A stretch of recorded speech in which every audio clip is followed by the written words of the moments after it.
സയ്യിദുനാ റസൂലുള്ളാഹി സ്വല്ലല്ലാഹു അലൈഹി വസല്ലം തൻ്റെ ജീവന്റെ എല്ലാമായിരുന്ന ഖദീജ ബിവി റളിയല്ലാഹു അൻഹയെ നിക്കാഹ് കഴിക്കുന്നത് സഫർ മാസത്തിലാണ്.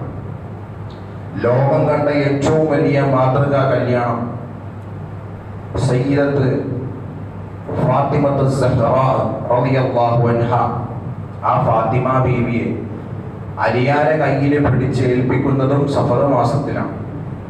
ഇതിൽ പരം ഒരു നിക്കാഹ് നടത്താൻ എന്ത് തെളിവാണ് ഇനി സഫർ മാസത്തെ കുറിച്ച് നമുക്ക് ആവശ്യമുള്ളത്? ആയിഷ ബീവിയും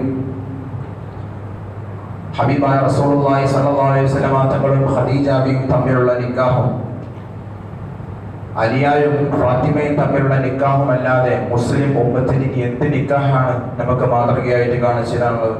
ഇതിന്റെ മുകളിൽ വെക്കാൻ എന്ത് നിക്കാഹാണ് ഒരു മുസ്ലിം ഉമ്മത്തിന് മുന്നിലേക്ക് വെക്കാൻ വേണ്ടി സാധിക്കുക? ഈ രണ്ട് നിക്കാഹും നടക്കുന്നത് സഫർ മാസത്തിലാണ്.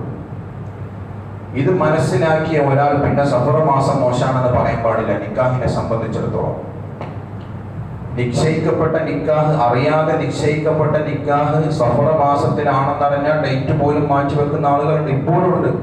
ഞാൻ എൻ്റെ അനുഭവത്തിൽ നിന്ന് കൂടെ എടുത്തു പറയുന്നതാണ്. അതുകൊണ്ട് അങ്ങനെയൊന്നും ചിന്തിക്കരുത്. ഹബീബായ റസൂലുള്ളാഹി സ്വല്ലല്ലാഹു അലൈഹി വസല്ലം തങ്ങൾ പഠിപ്പിക്കുന്നുണ്ട്, ലാ തുയറത, അപലക്ഷണങ്ങൾ എന്ന് പറയുന്ന ഒരു സംഗതി ഇല്ല. ഇപ്പോഴും അത് വിശ്വസിക്കുന്ന ആളുകളുണ്ട്. വല ഹാമ,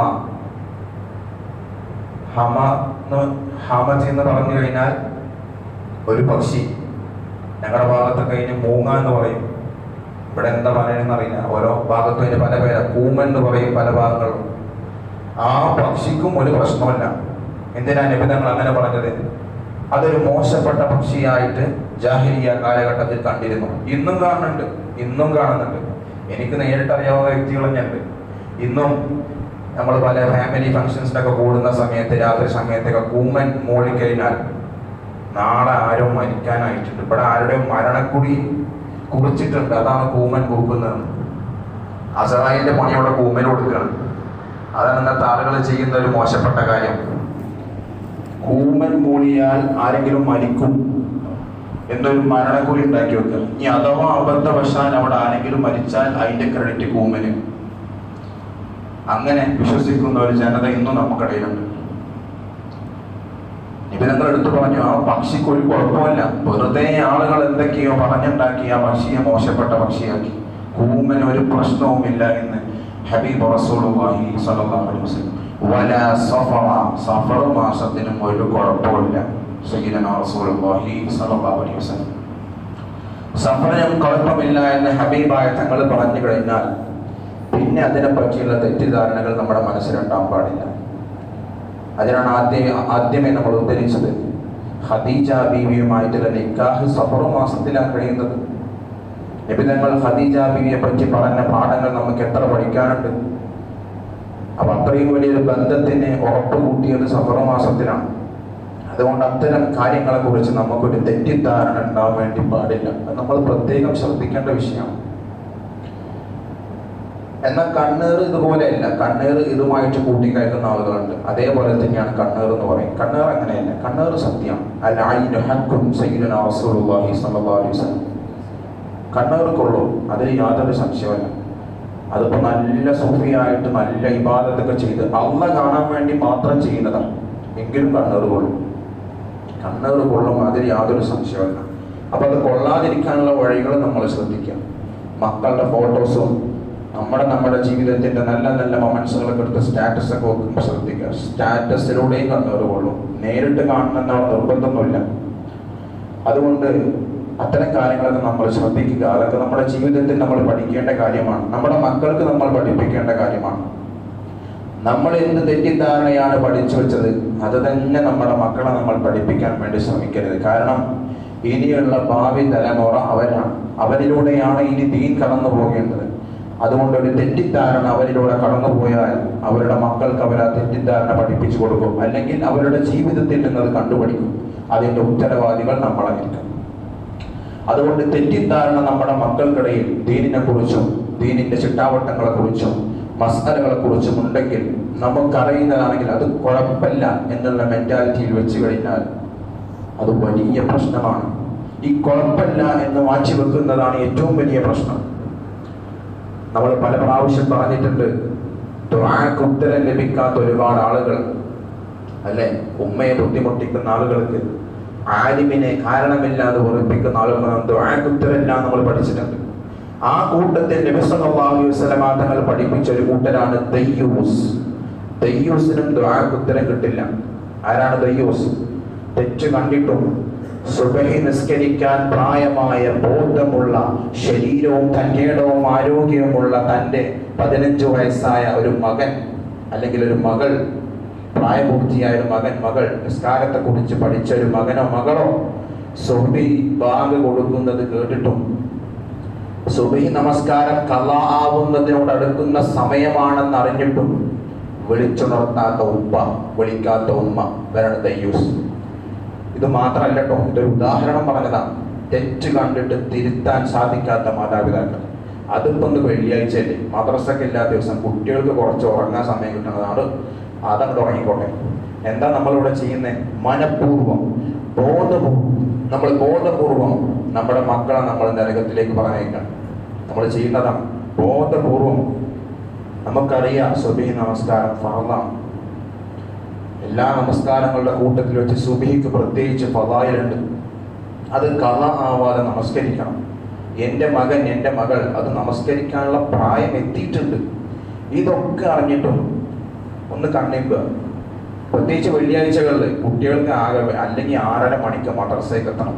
6:30 മണിക്ക് മദ്രസയ്ക്ക് എത്തണമെങ്കിൽ കുട്ടി 5:30 എഴുന്നേക്കണം. ബാത്റൂമിൽ പോയി ഒരു ചായയൊക്കെ കുടിച്ച് എന്തെങ്കിലുമൊക്കെ എഴുതാണ്ടെങ്കിൽ അതൊക്കെ എഴുതി മദ്രസയ്ക്ക് എത്തുമ്പോഴേക്കും സമയവും. അപ്പോൾ ആഴ്ചയിൽ 6 ദിവസം കുട്ടികൾക്ക് എന്ത് ചെയ്യാണ്? നേരത്തെ എഴുന്നേക്കേണ്ടി വരിക. അപ്പോൾ ഒരു വെള്ളിയാഴ്ച ഒരു സുഖിയല്ലേ പോകുള്ളൂ, അത് കുഴപ്പമില്ല.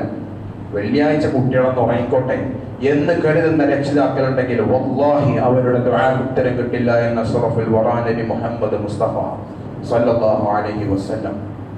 ഇതുപോലെ തന്നെ എല്ലാ തെറ്റുകളും ഔറത്ത് മറക്കാതെ യാതൊരുവിധ ലജ്ജയുമില്ലാതെ നമ്മുടെ മക്കൾ അഴിഞ്ഞാടുന്നുണ്ടെങ്കിൽ തിരുത്താൻ ശ്രമിക്കണം. ഇന്നത്തെ കാലഘട്ടത്തെ മക്കൾ തിരുത്തൂല. പക്ഷെ അത് തിരുത്താനുള്ള ശ്രമമെങ്കിലും നമ്മൾ നടത്തിയിട്ടില്ലെങ്കിൽ അവരുടെ ദുആക്ക് ഉത്തരമില്ല. ആ വാപ്പ അല്ലെങ്കിൽ ആ ഉമ്മ 5 വഖത്ത് നിസ്കരിച്ച് നോമ്പ് നോക്കി എല്ലാവരോടും നല്ല രീതിയിൽ പോണ ആളേക്കാൾ, പക്ഷെ ദുആക്ക് ഉത്തരം കിട്ടില്ല. കാരണം എന്താ? സ്വന്തം മകൾ തെറ്റ് ചെയ്യുന്നത് കണ്ണുകൊണ്ട് കാണുന്നുണ്ട്, പക്ഷെ തിരുത്തലില്ല. അതിപ്പോ പറഞ്ഞാൽ കേൾക്കൂല, പിന്നെ എന്തിനാ പറയണമെന്ന് ചോദിക്കാം. അങ്ങനെയല്ലല്ലോ.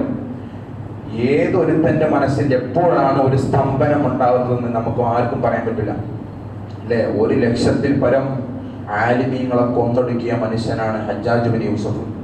ഇന്ന് ഇസ്ലാം അദ്ദേഹത്തെ റളിയല്ലാഹു അൻഹു എന്ന് പറഞ്ഞ ചരിത്രം വാഴ്ത്തുന്ന രീതിയിലേക്ക് അദ്ദേഹം മാറിയിട്ടുണ്ട്. ഹജ്ജാജ് ബിൻ യൂസഫിന്റെ ദുആക്ക് ആലിമീങ്ങൾ ദുആ ചെയ്തിട്ട് പോലും ഉത്തരം കിട്ടാത്തൊരു സമയത്ത് ഹജ്ജാജ് ബിൻ യൂസഫിന്റെ ദുആക്ക് അല്ലാഹു ഉത്തരം കൊടുത്തിട്ടുണ്ട്. അത് ഒരു നേരത്തെ തോന്നുന്ന ഒരു സ്തംഭനമാണ്. അതുകൊണ്ട് നമ്മുടെ മക്കളെ നേർവഴിക്ക് കൊണ്ടുവരേണ്ട ഒരു ഉത്തരവാദിത്തം നമ്മുടെ മേലിലുണ്ട്. അതുകൊണ്ട് ദയ്യൂസ് അവരുടെ കൂട്ടത്തിൽ നമ്മൾ പെടാതെ പ്രത്യേകം ശ്രദ്ധിക്കണം അല്ലേ? നമ്മുടെ ഇൽമിൻ്റെയും ഈമാന്റെയും കാര്യത്തിൽ നിന്ന് ആൾക്കാർ ഭയങ്കര പുറകിലാണ്. പണ്ടുള്ള കാലഘട്ടത്തിലൊക്കെ ആളുകൾ ഒരു ഉസ്താദിനെ കാണുമ്പോൾ അല്ലെങ്കിൽ വെള്ളയും ധരിച്ച ഒരു വസ്ത്രധാരിയെ കാണുമ്പോൾ, ഒരാലിമിനെ കാണുമ്പോൾ പണ്ടുള്ള ആൾക്കാരൊക്കെ വന്ന് കൈമ പിടിച്ച് സലാം പറഞ്ഞിട്ട് പറയും ഉസ്താദെ. അല്ലെങ്കിൽ നമ്മൾ ഏതെങ്കിലും വീട്ടിൽ പോയാൽ പണ്ടുള്ളൊരു ശീലമായിരുന്നു, ആഖിബത്ത് നന്നാൻ വേണ്ടി നിങ്ങൾ പ്രത്യേകം ദുആ ചെയ്യണം.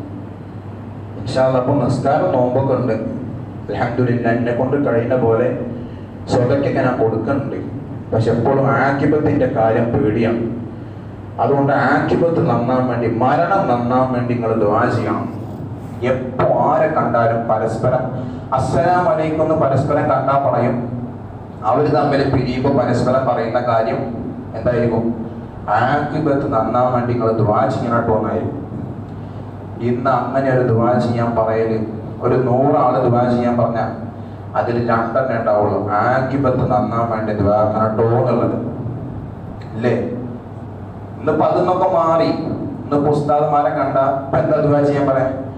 ഉസ്താദ് സ്പെയിൻ ഒന്ന് കപ്പടിക്കാൻ വേണ്ടി എങ്ങനെയെങ്കിലും ഉണ്ട്, എന്തേലും ഒന്ന് ദുആ ചെയ്തിട്ട് യാസീനോ എന്തെങ്കിലും എന്തേലും ഒന്ന് കാട്ടിയിട്ട് 1000 500 എന്താ ഉസ്താദിന് തരാം. സ്പെയിൻ ഒന്ന് കപ്പടിക്കണം, അർജന്റീന എങ്ങനെയെങ്കിലും ഒന്ന് പുറത്തു പോകണം, എന്ത് കണ്ടിട്ടായാലും മതി. മുട്ട വേണമെങ്കിൽ മുട്ട മേടിച്ചേരാ, എന്തെങ്കിലും ചെയ്യാനേ. ഇതാണ് ഇപ്പൊ പറയാനുള്ള ആൾക്കാർക്ക്. ആക്കിബത്തിന്റെ കാര്യത്തിൽ ആർക്കും പേടിയില്ല അല്ലേ? മറ്റുള്ള കാര്യങ്ങളിലെ പേടി.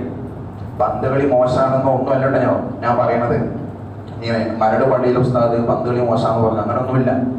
പന്ത് കളി നല്ല നീയത്ത് വെച്ച് കളിക്കുകയാണെങ്കിൽ അത് നിസ്കാരം പോലത്തെ ഒരു ഇബാദത്താണ്.